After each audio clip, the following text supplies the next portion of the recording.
Quite the adventure, eh? I'm not some flashy, showy sort, but I'm careful and try to be clever. It's good to have an ally that values those attributes in a knight. Congratulations on becoming a knight, by the way. I've been thinking. I have a place here on High Isle, but I think I want to expand my horizons. I would like to see more, do more, learn more. If you could use a strong and loyal knight of High Isle in your travels, I'm up for anything. I'd love to have you come along with me. I have to tell you, though, I'm a vampire. I'm with the Raven Watch. All right, this is where we earn our keep. I hope you're ready.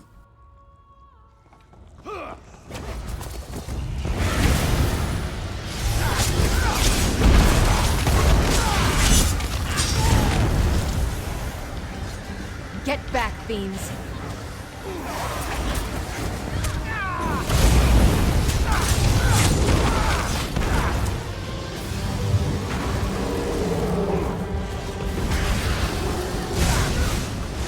Hey guys, Centurion here, along with Isabelle Valois. Today I've got a Stamina Nightblade for you. This character is a vampire, but that's not a requirement of the build. It's just that he's been a vampire now for 7 or 8 years, and I haven't changed that.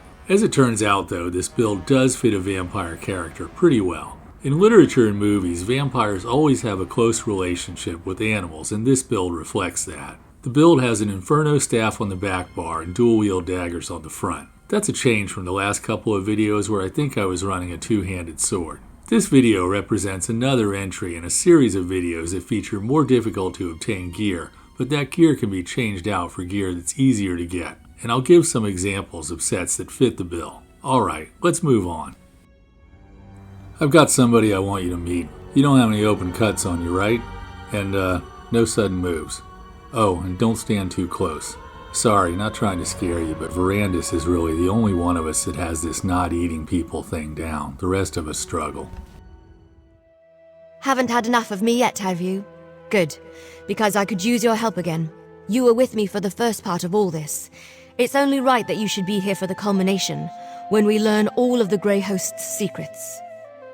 Hey Gwendis, this is Isabelle. She's working with me, and she's under my protection, just for the record. I told her a little about what we do. She says she never heard of the Raven Watch. I suppose you wouldn't have heard of us. We are a bit secretive. Now's probably a good time to tell you. I'm a vampire. All members of House Ravenwatch are. We hunt bad vampires, and also deal with the occasional misbehaving werewolf. Well, that went pretty well. Be careful around Gwendis, though. What an appetite she has. I don't know where she puts it all. Let me put it this way. If she comes out to my house, I make damn sure I get a head count on all my guests, and I keep track of where they are.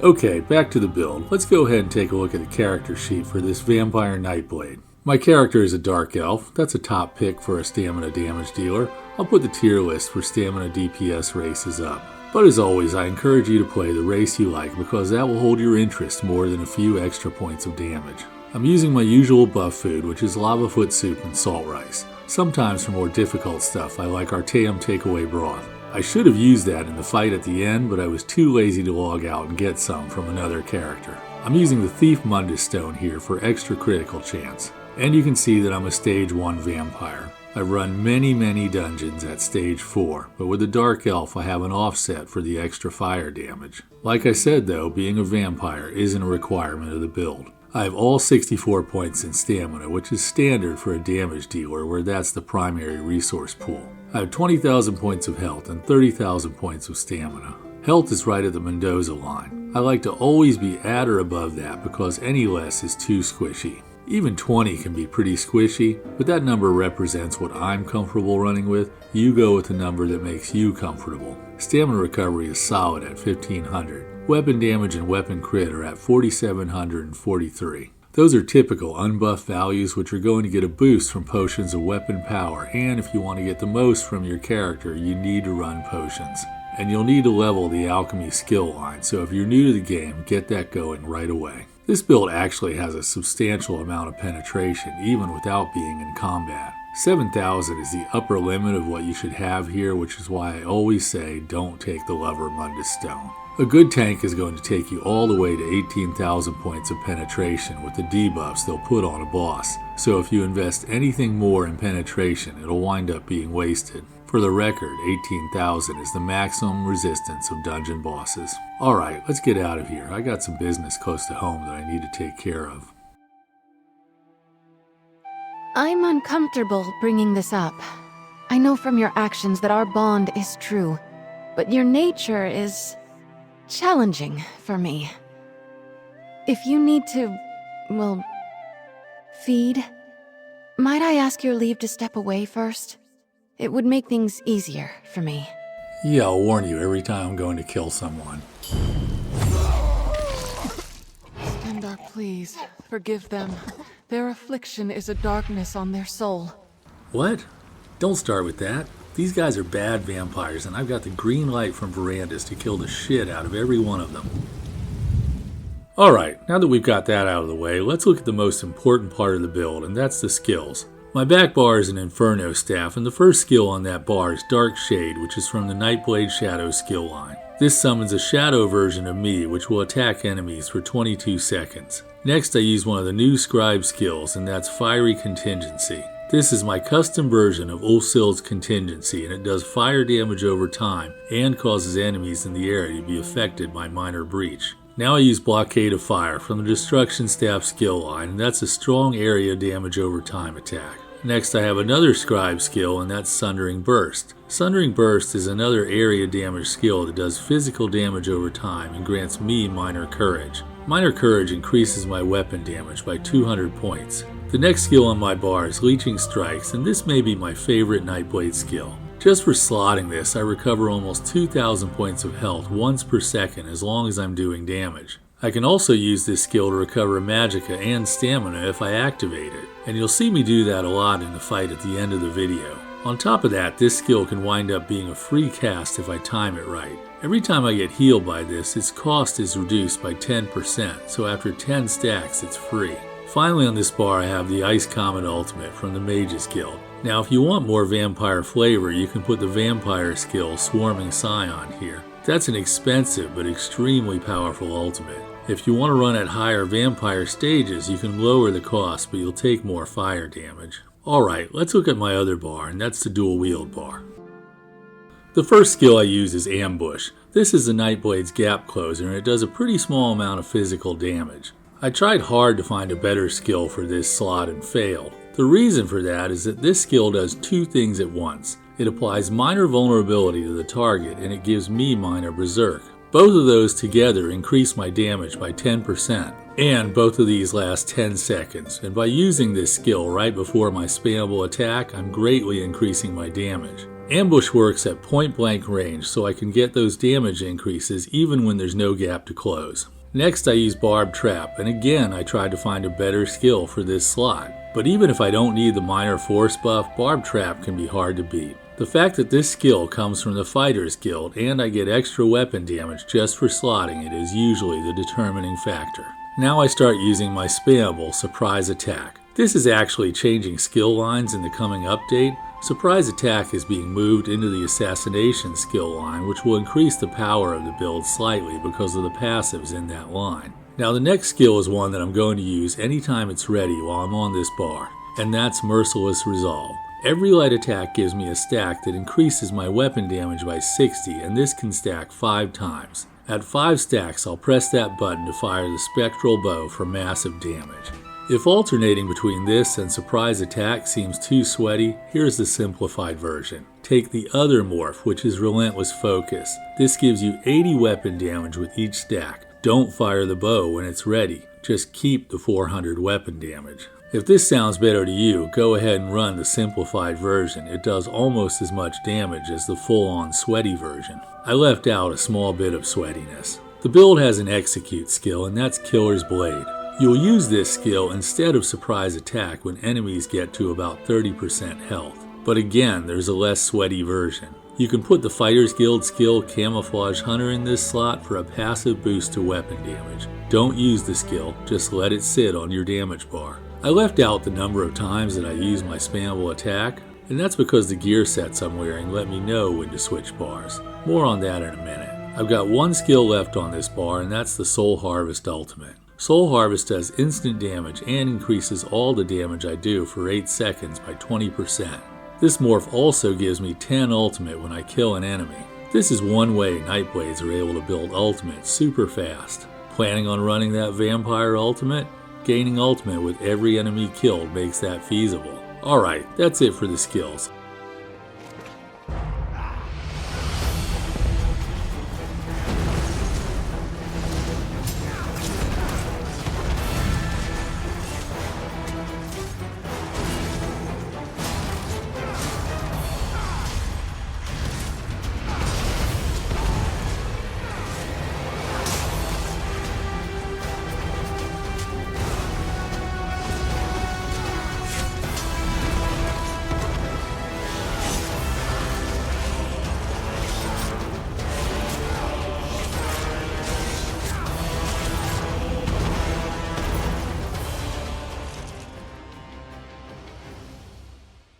Looks like the build did 57,000 points of damage per second against a standard punching bag Daedra. I think the RNG was pretty good there. Still, I'd expect this setup to hit 55,000 consistently, and that's plenty of damage to clear any dungeon or trial you want to do. It's hard to get behind a boss when you're running solo, but when you can, the damage will be higher because Nightblades have their own unique damage bonus for flanking. Alright, I'm not going to dig into this too much, so let's move on. The Daedra fill me with... loathing isn't the right word. Fury. Their darkness threatens everyone and everything on Nirn. Stendarr gives me the strength to fight them, and I swear to do so at every turn. Ixnay on the Aedra Day. Lyrinth is here, and she's right behind us. They're not all bad, actually. As a matter of fact, Lyrinth helped save Nirn. Hey, I apologize for this place being kind of run down and creepy. I've owned it for, well, a while. We're on the road again tomorrow. I know you'll get your gear squared away. I need to take a look at mine. If you watched the last video, you saw how my gear allowed me to slot it in a way where I could run 2 5-piece sets, a monster helm, and a mythic. I'm doing the same thing with this build. I have 2 daggers from the Pillar of Nirn 5-piece set, and this comes from the Falkreath Hold dungeon. Pillar of Nirn causes an explosion at my enemy's feet that does bleed damage, and this can happen every 10 seconds. Now you'll have to farm the final boss a bit to get the daggers, but you can do the dungeon on normal if you like, which is going to be much easier than vet. My main hand is Nirnhone with a poison glyph, and the offhand is charged with a fire enchant. On my back bar I have an Inferno Staff from the Unfathomable Darkness set. This staff is in the Infused trait and has a weapon damage enchantment. That works with the Wall of Elements skill to increase my weapon damage. The Unfathomable Darkness set summons crows to attack my enemy for 12 seconds, and this can happen every 15 seconds. This set is an old one, and it's an Overland set from the Clockwork City DLC. This set does surprisingly well, and the crows fit my vampire theme.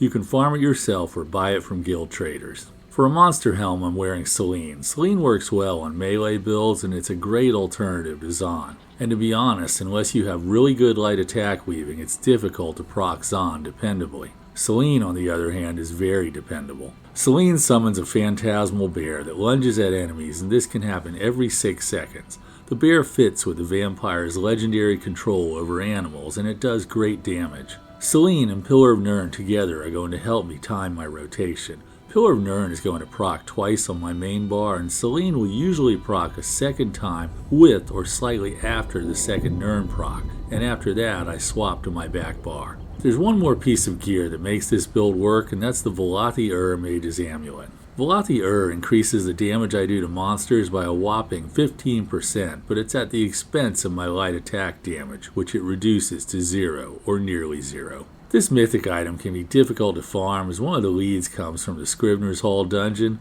but this is another one you can do on normal. I have light Selene shoulders on, but everything else here is medium weight. Traits are divines and glyphs are all stam except for 1 or 2 health glyphs. My jewelry is bloodthirsty and has weapon damage glyphs. Now if you don't have 1 or more of these sets, there are a ton of alternatives. I'll mention just a few here. On the front bar, Order's Wrath will work great. Briarheart is another. Order's Wrath is crafted, and Briarheart is an Overland set from Orsinium. A great substitute for the back bar is Venomous Smite, and that's an Overland set from Western Skyrim. If you're running dungeons with a tank, the Harpooner's Waiting Kilt can be used in place of the Velothi Amulet. Okay, you've got some ideas for alternate sets, so that's it for the gear. I'll put the champion points for this setup over on the right. I run these champion points on just about every character I have. And as far as the warfare tree goes, it's rare that another combination of points is better than this. Alright, let's go ahead and finish up the video. So, Lyrinth, any new observations on the human condition? I confess I have been rather critical of mortal frailties and your so-called food. But there is something to be said for the substance you refer to as cake. Do you happen to have any more lying around? I'm thinking about taking up baking. I think I'd be quite good at it. I'm organized and careful in my actions. Now cooking, on the other hand, that's an art beyond me. Give me a good set of instructions and let me loose. I think I have a rare opportunity here to make both of you happy at the same time. How about a slice of 10th anniversary cake? Well guys, that's it for today. Thanks for watching. If you liked the video, help me out by crushing the like button. If you want to see more content like this, please consider subscribing to the channel. There's a fashion show and a fight at the end, as usual, so if you want to see that stuff, stick around. Again, thanks for watching. Have a great day and enjoy your adventures in Tamriel.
So, now you've met my parents.